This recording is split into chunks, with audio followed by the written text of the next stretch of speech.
Bonjour, je m'appelle Simon Boulris et pour commémorer le 100e anniversaire de naissance de Géléno, je vais vous lire un poème qui s'intitule Le Voyageur, tiré du recueil Théâtre en plein air.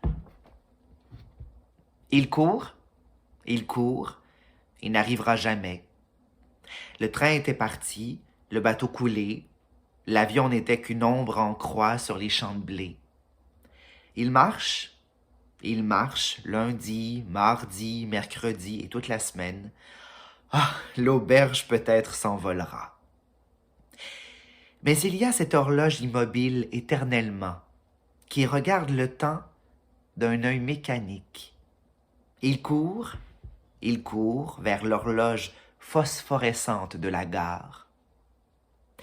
Mais il y a cette rue qui se termine stupidement en plein ciel.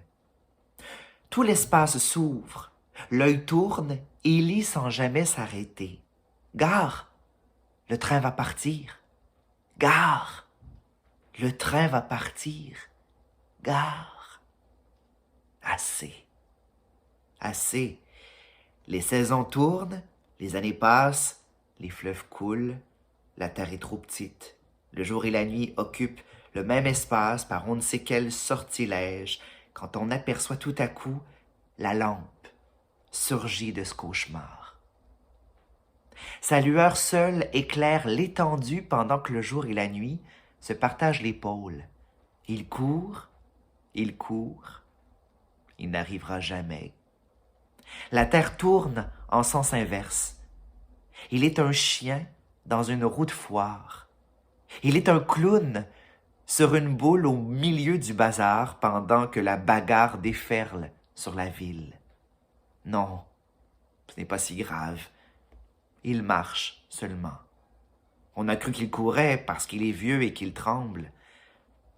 Exténué, ce n'est pas le mot, écrabouillé sous le talon d'un archange, voilà la vérité.